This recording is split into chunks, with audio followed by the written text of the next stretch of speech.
Good afternoon, YouTube. Today we're gonna cook some chicken thighs on the Louisiana Kamado.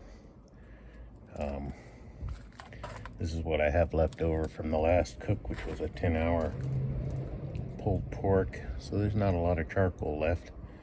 I'm going to take out the Kick-Ash basket. It's the 17-inch model from Kick-Ash. Fits really nice in the Louisiana 24. I'll give it a few shakes, put it back in, top off the charcoal, and we'll get it lit. All right, after a thorough shaking, this is the charcoal that was left over. And this is the charcoal basket of the Kamado. I have a little pan in here that I made to collect the ash. I'm gonna dump it out. And put it back in.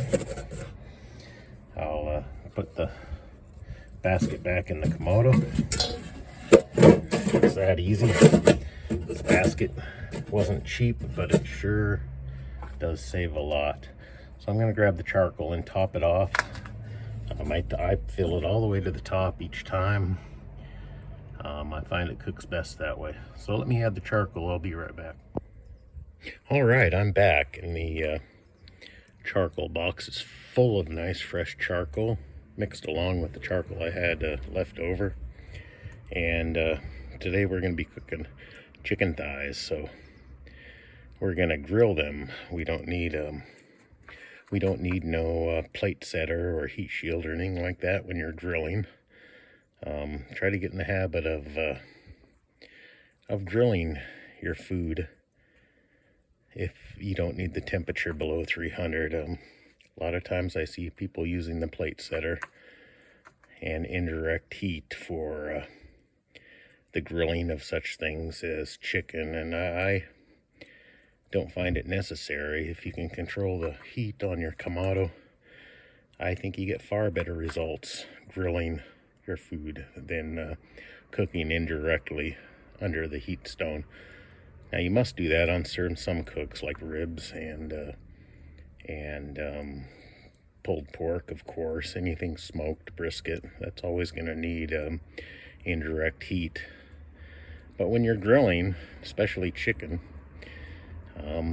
it's best to keep those temperatures up high, around 375 to 400, directly over the flame. And if you have your heat controlled, it's not going to burn. Turn it fairly regularly and you'll get superior results. So the fire starter that I usually use is this Duraflame fire starter. They're these little white cubes. You don't need very much. I have a few pieces of them here, and I'm going to put like 3 of them in different spots on the coals because I want the fire to kind of all start up at once. And I'll start it up here. There's 1. And there's 2. There's 3. All 3 of them are going. I'll put some coals over them a little bit here. Get them going.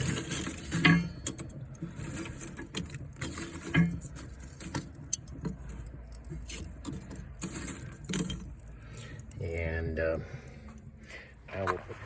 okay, that's fire's going pretty good now. Now we'll put the grate on, and we're gonna raise the grill a little bit, or raise the grate, and I'm gonna use this as a woo. It's called a woo, and it's from the ceramic grill store, and it lets you do a number of things. You can put a stone on there, a ceramic heat shield, and use it for smoking, or you can turn it over like this, and that's going to raise your grill to the felt level, or to the gasket level, which I prefer when I'm cooking things like chicken, stuff like that, because this is going to be a high heat cook, so we don't want it real close to the coals, otherwise the chicken's going to burn. So we're going to open up both of the vents all the way open. if I can get them open here. A little sticky. And the top vent as well. And I'm going to prepare the chicken as this is heating up. We'll be back. All right, I'm back and I have the chicken now. I've got a couple things I'm using here today. First of all, this is my marinade. It's Chocosm sauce. I discovered this a while back, and it's a really good sauce, or marinade, I should say. It's not too overly salty. It's no sugars, no oils added. It's kind of a Polynesian marinade, I guess, and it just gives the chicken a really nice added flavor. Marinate it overnight if you can. I marinated this for about 3 hours because I forgot to put it in last night. So here's my thighs that I'm going to cook, and I'm going to season them with this Kinder's Tequila Lime rub. I generally kind of make my own rubs. I had a little bit of that Kinder's left, so I added some onion powder, garlic powder, added a little what do you call it, red chili powder, different assortments of it, because I like a little bit of a kick. And I mixed it all up, and of course a little bit of pepper and salt too, to fill it a little more. And we're gonna liberally coat this on each side.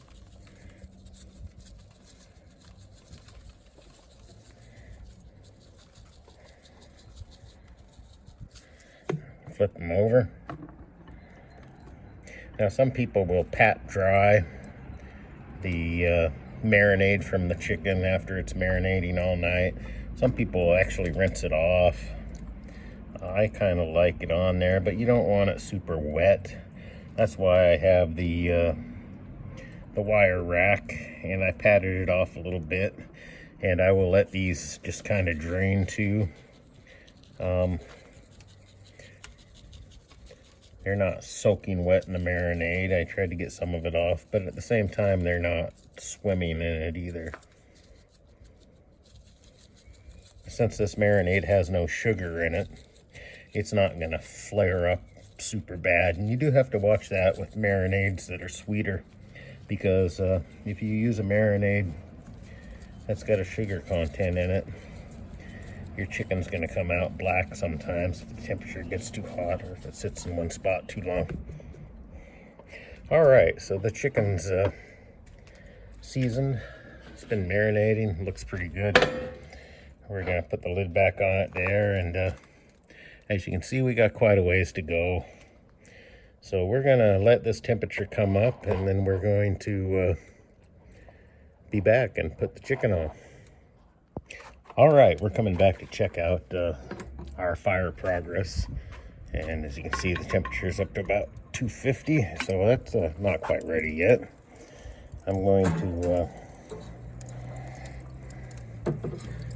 move the coals around a little bit using this provided ash tool that comes with the barbecue. It comes with the Kamado.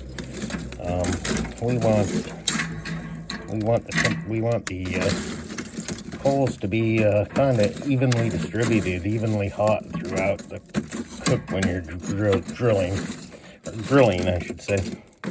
So we're gonna move. We're gonna kind of mix them up a little bit.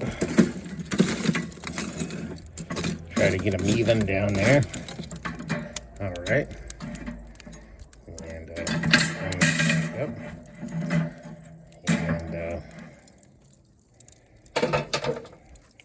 We'll close it. Both of the vents are still wide open on this, so we got a few more minutes. We're going to wait till that temperature gets well above 300 and before we put our food on. So we'll be right back. All right, we're back, and the grill's piping hot now. Maybe too hot. I've closed the vents down. I got the one vent down to a couple holes, and the top vent is down to number 1. And we're gonna put it on. Temperature's over 400 right now, but the cool chicken's gonna cool this grill off pretty quick, so I'm not too worried about that. We want to do this quickly because it will flare up in a hurry if you're not careful. You need to choke that oxygen off and get these temperatures down a little bit. If you don't, that's going to be trouble. And you're going to have burned chicken. Nobody likes burned chicken.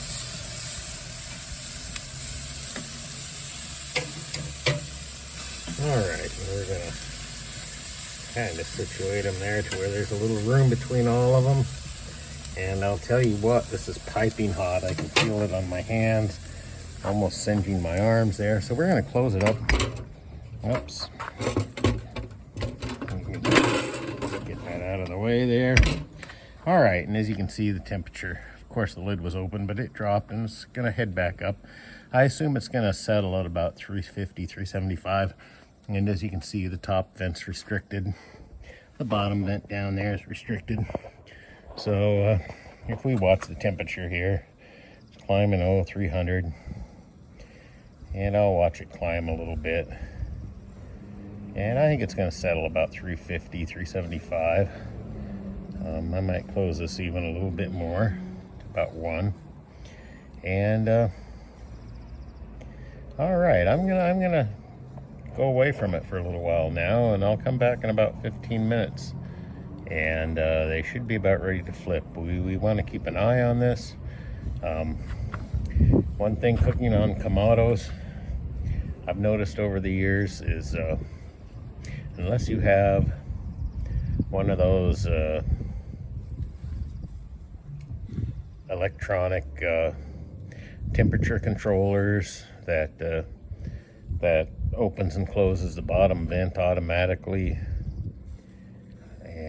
unless you have one of those, temperatures can really vary on Kamados. I've had a lot of cooks where I can get the temperature keyed right into 375, 400, whatever, and it stays that way fairly consistently. But there are other cooks, and I don't know if it's the charcoal or the wind or maybe a combination of a lot of things, but there are a lot of times when temperatures would really bounce on this thing. And it's not just this. I've cooked on a green egg and I had the same results there too. Certain cooks you really got to watch. So I come back about every 15-20 minutes and I do check the temperature, because especially like on a smoke, it's really easy to be sitting at 275 and you take your eyes off it for a little bit and all of a sudden it jacks up to about 350 or so. And on a smoke that can be bad, because you don't want to cook that high on a smoke. So it doesn't happen often, but it does happen on occasion. And I think you get pieces of lump that'll light all of a sudden on a smoke like that, and you'll get a temperature jump that way. I think you get wind sometimes. There's a lot of factors that control it. So just keep your eye on your temperatures throughout a cook. And I generally use a pit thermometer that I can monitor the temperature inside the house and watch it, and I'll know right away if it goes up above the limit that I want, and I can come out and adjust it a little bit. I'm not using that today. I'm kind of lazy. I'm not using really any thermometer. So I'm just gonna keep checking it every 10 or 15 minutes. I'm gonna keep flipping this chicken as needed because I don't want to burn it. And we'll see how it comes out. I'll be right back. All right, we're back, and we're gonna have a look at things here. It's been going for about 12-13 minutes now, and as you can see, it looks like it's cooking nicely. I'm gonna take a little of that marinade that I marinated with, and I'm going to baste them a little bit with that.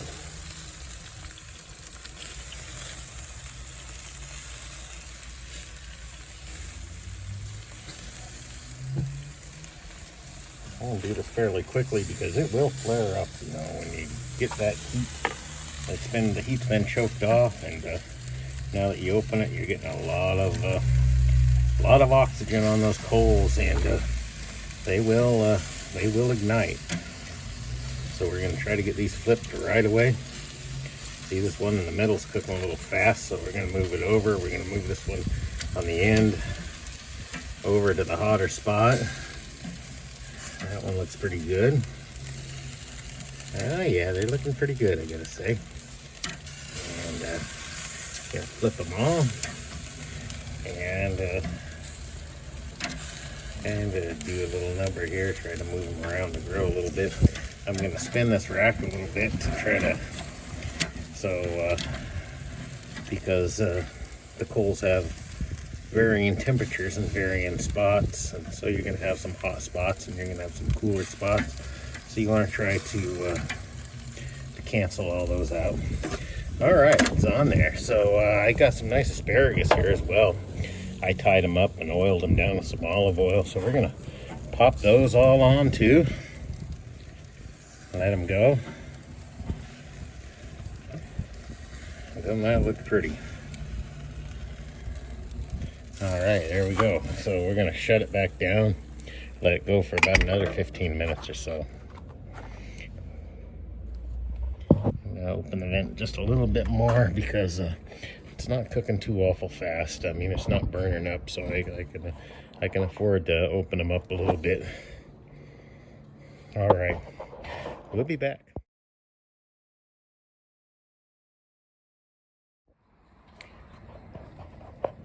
And welcome back. We're gonna check it out. It's been about another 12-13 minutes have gone by. Open it up and see what we got here. Ooh, looking pretty good, I gotta say. Cooking nicely. Gosh, I'm wondering if it needs anything really. I'm gonna flip them one more time just to make sure nothing's burning.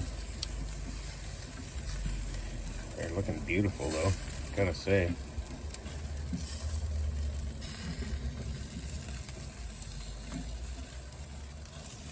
Now, that one actually looks better on the other side. I'm gonna leave it. That one there. Looking good. They're all looking mighty nice actually.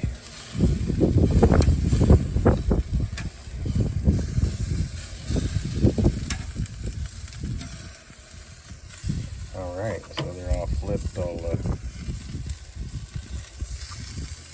I think this asparagus is damn near done after 12 or 15 minutes, so I'm going to take it off. I might add it back on the last couple minutes just to heat it up, but it's looking really good.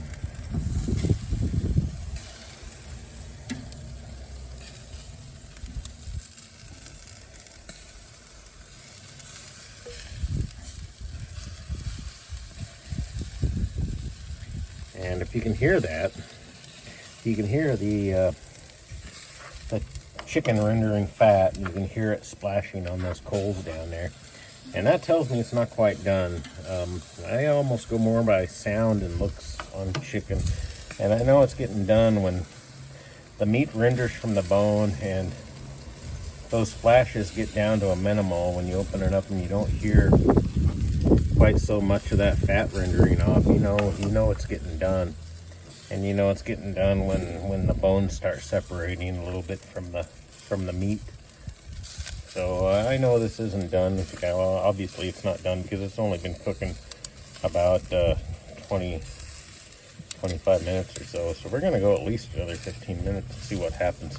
I'm gonna close it up. Why not give it a little more marinade here.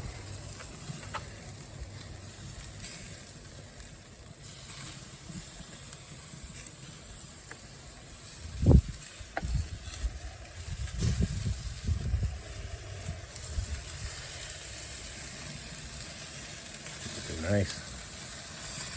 All right, and we're gonna spin the rack a little more too. Keep that cooking uniform. Keep the hot spots in check, and then move these more in the middle. I'm gonna get it closed because you can see it starting to flame down there a little bit. All right, so closing it up. It's looking really good, folks, and we're gonna let it go another 10-15 minutes and see how it looks. We'll be back. All right, we're back, and gonna check it out.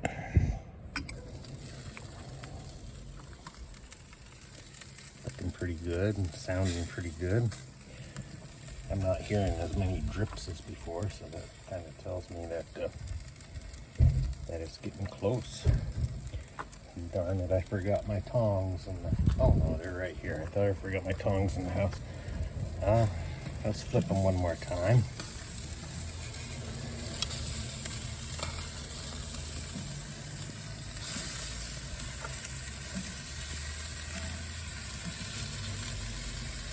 Just a nice color, I think. It's a real nice color.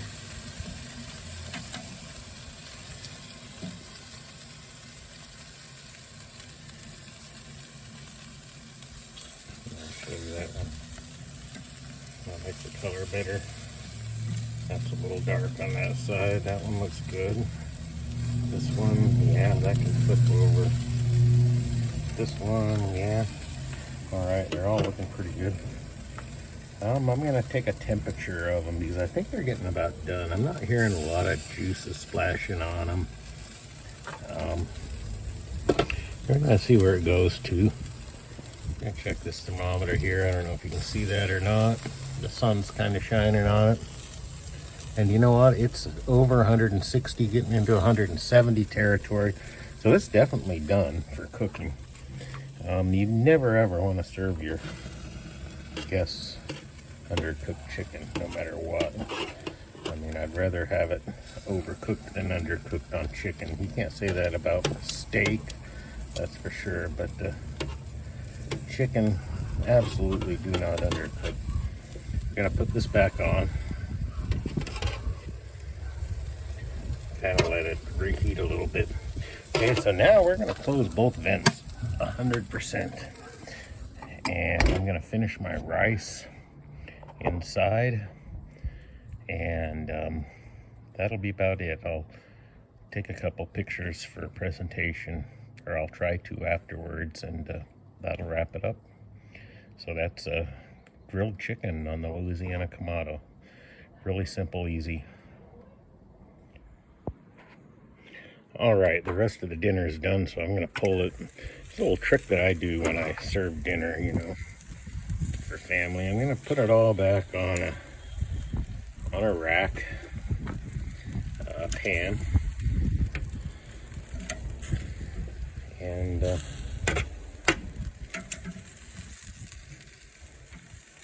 you want it warm. I mean, you want to serve food nice and warm and hot. So I'm putting it on this sheet cake pan. And it's the same sheet cake pan I used at the beginning, but I brought it inside and I washed it thoroughly with soap and water. You never ever want to use use the same pan of raw chicken and put cooked chicken on it. That's really dangerous, so never do that. So I'm going to take this pan and I'm going to put it all right back on there for a bit, and I'm just going to let it sit in there. And that's going to keep it nice and warm. That's going to keep the pan warm. And I'm going to present it that way. And we'll be back.